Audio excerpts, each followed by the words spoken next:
A las 15:14 del 4 de septiembre, dos F-16 venezolanos rompieron la capa de nubes a 5.000 pies, ejecutando lo que los pilotos de combate llaman un ataque en gancho. El líder se invirtió en el aire, tirando del mando con fuerza.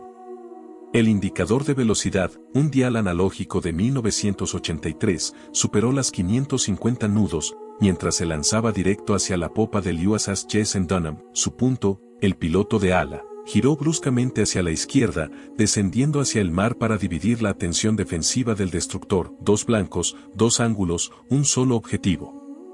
Una maniobra clásica de pinza, pero había un problema. Esos F-16 fueron revolucionarios cuando se estrenó la primera película de Top Gun.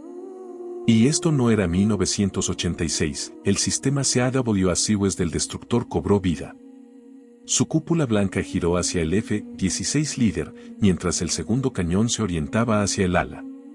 6 tubos por cada montaje empezaron a prerrotar, listos para escupir 4.500 balas por minuto. Dentro del centro de información de combate, los técnicos de control de fuego observaban cómo ambos sistemas obtenían bloqueos simultáneos. El radar SPY no solo lo seguía, leía su biografía. Cada pulso rebotaba en los aviones 30 veces por segundo, entregando toda la información necesaria para derribarlos en cuestión de segundos. El piloto líder salió de su picado a 500 pies, con el postquemador rugiendo. Movió el pulgar al selector de armas, un misil AIM-9L Sidewinder. El buscador infrarrojo giró buscando calor en la banda de 3 a 5 micrones, sin tono. Sin bloqueo.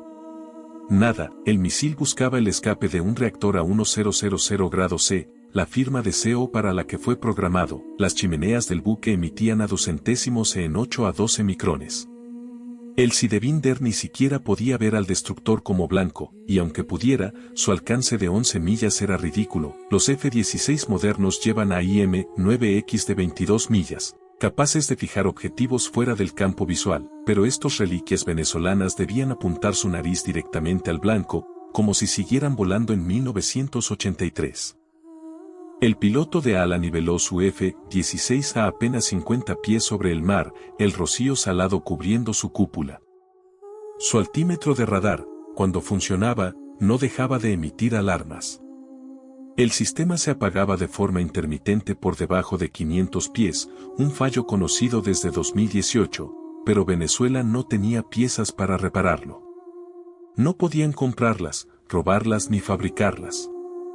Ascendió desde los 100 pies, siendo inmediatamente iluminado por 3 radares distintos. Su receptor de alerta AN/diagonal ALR-69 parpadeó como un árbol de Navidad, pero solo en el hemisferio frontal. El cuadrante trasero izquierdo estaba ciego por la corrosión que había podrido las antenas. El derecho apenas funcionaba. Volaba a ciegas, enfrentando radares capaces de perforar plomo con su potencia. Ese era el problema de atacar un destructor Aegis con F-16 Block 15. No tenían pads de designación de blancos, ni bombas guiadas por láser, ni siquiera bombas modernas. Sin integración GPS, sus viejos computadores de misión ni siquiera reconocían el término JDAM. No disponían de misiles antibuque AGM-84 Harpoon, ni del software necesario para usarlos. Sin misiles HARM para suprimir radares enemigos, su arsenal antibuque se reducía a cañones y Sidewinders, misiles que no podían ver barcos. Los F-16 modernos llevarían AGM-158 LRASM, misiles furtivos con inteligencia artificial capaces de identificar naves específicas a más de 200 millas, pero los venezolanos estaban intentando hundir un destructor con armas diseñadas para abatir MiG-29 sobre Alemania en 1985. El ataque parecía sacado de un manual olvidado. Los pilotos venezolanos estaban ejecutando una táctica antibuque de los años 80, la misma que usaron los Super-Etendard argentinos para hundir al HMAS Sheffield en las Malvinas. Volar bajo, ascender, lanzar, virar y escapar. Pero el Sheffield tenía un Radar Tab 965 que tardaba 20 segundos en dar una vuelta completa. El Radar SPY-1 del Danem actualizaba 30 veces por segundo. El Sheffield tenía huecos en su cobertura. El Danem tenía 4 antenas fijas que lo veían todo. Los misiles Sea Dart del Sheffield requerían guía manual, Los SM-6 del DANEM eran de disparo y olvido, con buscadores activos. Era como usar tácticas de la Primera Guerra Mundial contra la Estrella de la Muerte. El radar APG-66 de su F-16 parpadeó una vez, y murió. No era sorpresa. Ninguno de los radares venezolanos funcionaba bien. Las tarjetas electrónicas tenían microfisuras por años de humedad, y la línea de suministro con los Estados Unidos estaba cerrada desde hacía más de una década. Los técnicos intentaban mantenerlos vivos canibalizando piezas de aviones que ya no volaban. El piloto sabía que ese radar, si duraba más de 30 minutos, era un milagro. Y aquel día, los milagros eran escasos. Aún así, siguió adelante. El objetivo, un destructor clase Arleigh Burke, uno de los buques más avanzados del planeta. Su nombre, USS Dunham. El piloto miró su HUD, vacío. Sin radar, sin enlace de datos, sin GPS. Solo tenía su instinto y el eco lejano del mar. Apretó los dientes. Aceleró. El rugido del motor Pratt & Whitney F-100 llenó la cabina mientras el altímetro digital bailaba entre 40 y 70 pies. El sistema de advertencia RWR volvió a gritar. Lock. Lock. Lock. El destructor lo había visto. No había duda. El piloto giró bruscamente a la derecha, tratando de romper el bloqueo, mientras su copiloto gritaba coordenadas imposibles en medio del ruido. Era una danza suicida entre hombre y máquina, entre una reliquia voladora y una fortaleza digital. A través de la bruma, alcanzó a ver una silueta gris, una línea en el horizonte, apenas visible. El USS Dunham. Tenemos contacto visual, anunció por radio, aunque nadie contestó. El canal estaba lleno de estática y gritos de otras escuadrillas. Apretó el gatillo. Los dos Sidebinders se soltaron, cayendo un instante antes de encender sus motores. Los misiles zigzaguearon en busca de un calor que no existía, porque un barco no emite la firma térmica de un jet enemigo. Se perdieron en el horizonte, sin destino, sin propósito. Le quedaban solo segundos. Una luz roja apareció en su panel. Missile inbound. El SPY-1 del DANEM había disparado. Dos SM-6 surcaban el aire a Mach 3.5, guiados por radar activo, diseñados para interceptar objetivos aéreos mucho más rápidos que un viejo F-16. El piloto cerró los ojos un instante, sabiendo que su destino estaba sellado. Pensó en su esposa. En su hijo. Y luego, en silencio, empujó el acelerador a fondo. El radar del USS Dunham detectó el objetivo a solo 38 millas náuticas. En la sala de combate, las pantallas mostraban una firma borrosa, pero suficiente. El oficial de defensa aérea no dudó. Hostile contact confirmed. Engage. En cuestión de segundos, dos misiles SM-6 abandonaron sus lanzadores verticales. Un rugido seco, una columna de fuego, y el cielo caribeño se encendió. A bordo del F-16 venezolano, el piloto sintió como el sistema de advertencia colapsaba. El pitido se volvió un tono continuo. No había salida. A 4.000 metros de altitud, vio una estela blanca acercarse con velocidad imposible. El primer misil impactó cerca del ala derecha. Una bola de fuego envolvió el avión. El segundo golpeó el fuselaje, partiéndolo en dos. Desde tierra, los pescadores vieron una luz naranja cruzar el cielo antes de desaparecer en el mar. Nadie entendió qué había pasado, hasta que llegaron las noticias. Horas más tarde, el Pentágono confirmó el ataque. Los portavoces hablaron de respuesta defensiva legítima tras una incursión hostil. Washington declaró que ningún buque estadounidense sufrió daños. Pero imágenes satelitales mostraban una columna de humo sobre el mar. En Caracas, la versión era otra. El gobierno afirmó que su aeronave había sido derribada en aguas internacionales, acusando a los Estados Unidos de provocar una guerra regional. Los canales internacionales repitieron la noticia sin pausa. Ataque venezolano a buque estadounidense. Tensión en aumento. El Caribe, hasta entonces tranquilo, se convirtió en una zona gris, donde drones, aviones espía y buques de guerra empezaron a moverse en silencio. Mientras tanto, el cuerpo del piloto nunca fue encontrado. Solo el eco de su última transmisión sobrevivió. Objetivo visual confirmado. Venezuela no se rendirá. El sol apenas despuntaba sobre el Golfo de México, pero en el Pentágono, las luces llevaban encendidas toda la noche. En la sala de crisis, un silencio denso lo llenaba todo. En la pantalla principal, el video del radar mostraba el instante exacto en que el F-16 venezolano se desintegraba en el aire. El almirante Donovan, jefe del Comando Sur, habló sin rodeos. No fue un error. Fue un ataque directo. Y vamos a responder.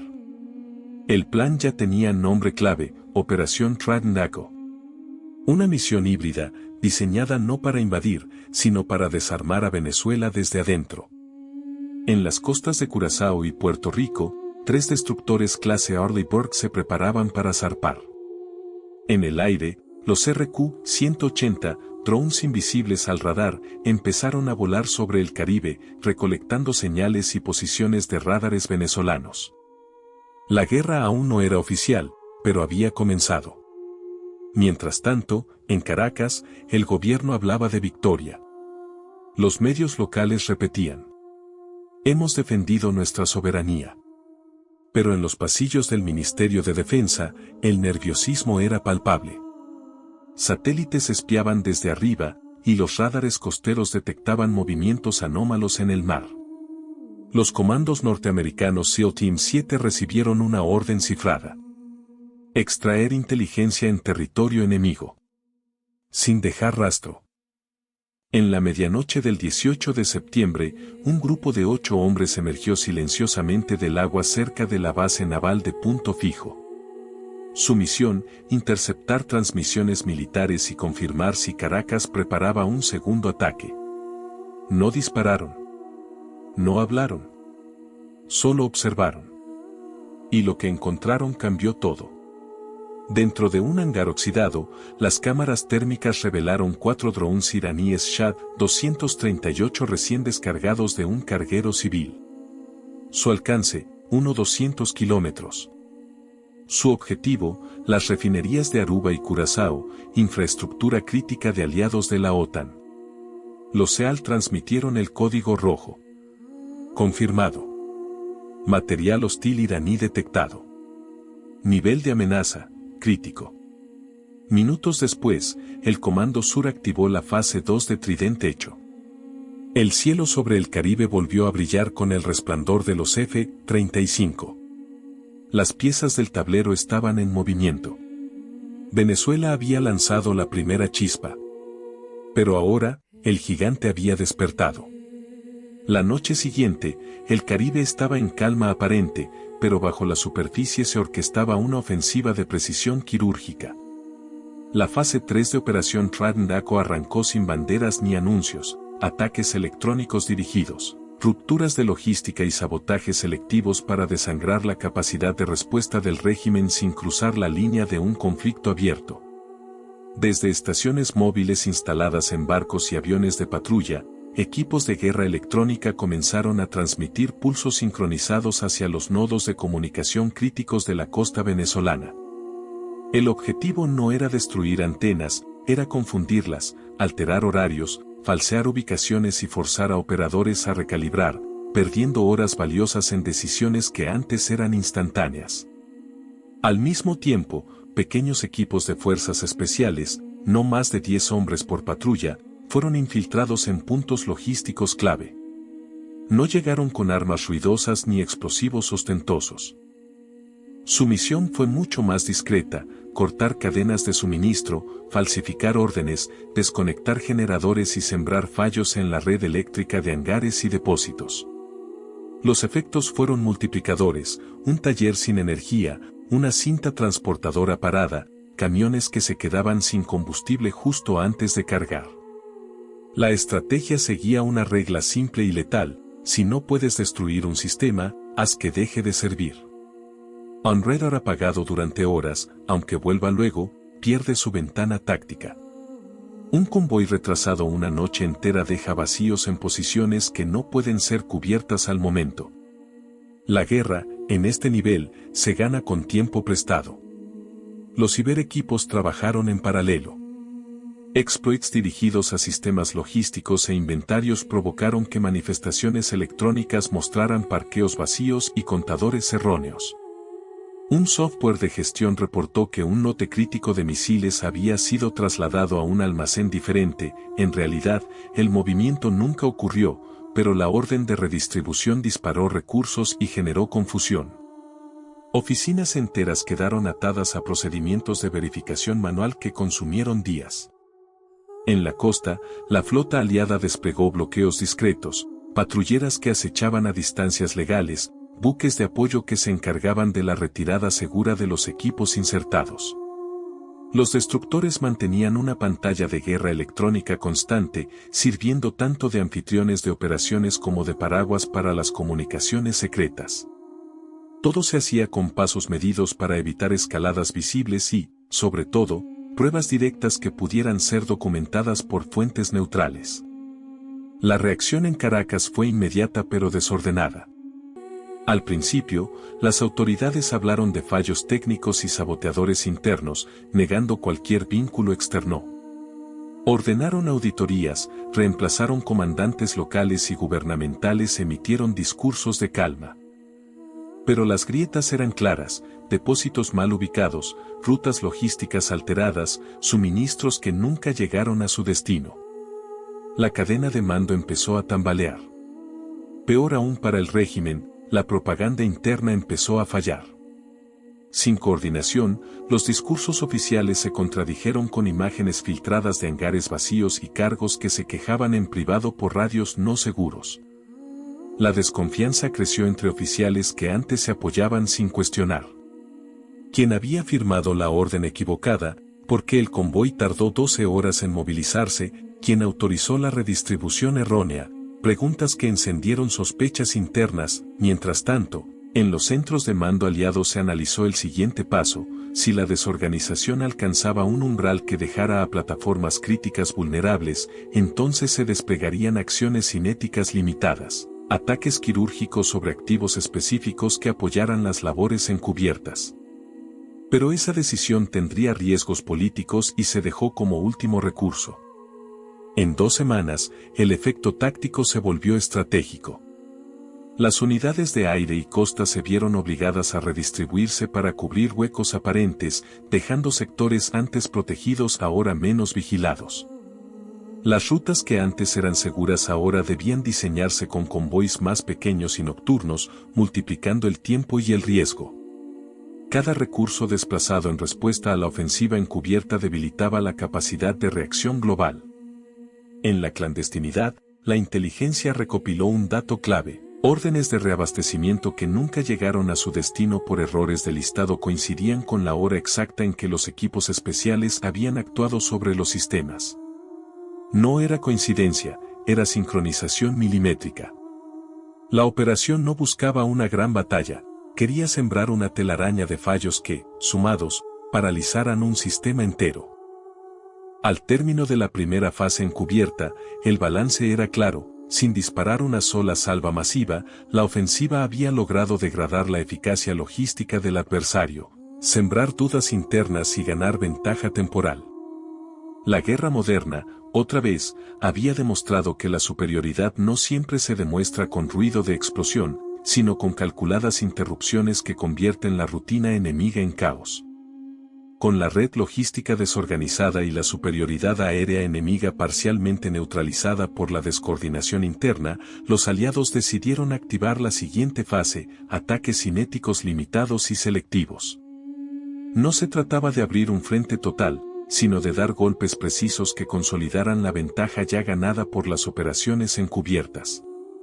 En 3 noches consecutivas, embarcaciones no tripuladas y misiles de precisión alcanzaron depósitos de munición y nodos de comunicación identificados como críticos. Los blancos se eligieron con cuidado, ubicaciones que, al ser dañadas, obligarían a redistribuir recursos y dejarían otras zonas expuestas, sin producir víctimas civiles evitables ni daños colaterales masivos que pudieran motivar una escalada política inmediata. La prensa internacional recogió los ataques con titulares explosivos. La reacción diplomática fue instantánea. Caracas convocó a embajadores, las redes estatales acusaron una agresión imperialista y aliados clave llamaron a la calma pública. En despachos cerrados, sin embargo, la respuesta fue más directa: sanciones adicionales, congelamiento de ciertos canales financieros y maniobras navales visibles cerca de las aguas internacionales para mostrar disuasión. Las embajadas trabajaron horas extras. En foros multilaterales se reclamó moderación, se abrió un debate sobre proporcionalidad y legalidad. Algunos aliados pidieron medidas más duras, otros, prudencia. La operación tenía un costo político, aunque calculado, la mayoría coincidió en que los golpes limitados habían evitado una confrontación abierta mayor, pero habían demostrado que la inacción también tenía consecuencias. En el terreno, la presión se volvió insoportable para las unidades enemigas. Con depósitos destruidos y rutas comprometidas, los comandantes contrarios improvisaron. Si la logística fallaba, improvisaban defensa en profundidad. Si la aviación tenía gaps, reforzaban con artillería y patrullas costeras. La guerra pasó a ser una sucesión de pequeños reajustes, de pasos cautelosos, donde cada movimiento exigía confirmaciones múltiples y costosas. El desgaste psicológico también cobró su peaje. Oficiales que antes mostraban confianza comenzaron a vetar movimientos por temor a trampas. La moral descendió. En frentes localizados, la iniciativa pasó temporalmente al bando aliado que, con menos ruido, marcaba el ritmo de la acción. No todo fue victoria limpia, las operaciones encubiertas y los golpes quirúrgicos exigieron precisión de inteligencia y tolerancia al riesgo político. Hubo ocasiones en las que la información no fue perfecta, objetivos secundarios resultaron más protegidos de lo previsto y algunos equipos operativos fueron forzados a retrasarse. Estos errores se estudiaron con rigor para ajustar protocolos y reducir probabilidades de daño colateral en futuras acciones. En el plano estratégico, el balance era sin embargo favorable. La suma de ataques electrónicos, sabotajes y golpes quirúrgicos alteró la relación costo/beneficio para el adversario. Reabastecer un puesto costaba ahora más, en dinero, en tiempo y en exposición, y eso obligó a cambios doctrinales inmediatos por parte de Caracas. Para el público local e internacional, la narrativa también cambió. Donde antes había certeza sobre zonas seguras, ahora había incertidumbre. Donde había una apariencia de control, se había introducido duda. La guerra se convirtió en un tablero donde la información, la logística y la sorpresa determinaban el ritmo más que la cantidad de blindados o aviones. Este episodio deja varias lecciones claras para la audiencia. La guerra moderna no es solo explosiones y columnas de humo, es sincronización, inteligencia, IA y logística. Un adversario con menor presupuesto puede, con ingenio y paciencia, multiplicar su impacto hasta niveles estratégicos. Pero también recuerda que esas tácticas no están exentas de costos políticos y riesgos de escalada. Ahora te pregunto a ti. ¿Crees que estas operaciones encubiertas y golpes quirúrgicos son la vía correcta para desescalar a largo plazo o solo postergan un enfrentamiento mayor? ¿Hasta dónde es legítimo llegar en nombre de la seguridad regional?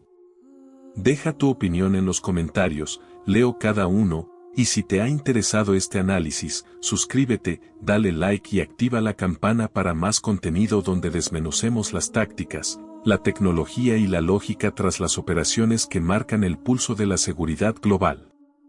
Gracias por ver. Nos vemos en el próximo video.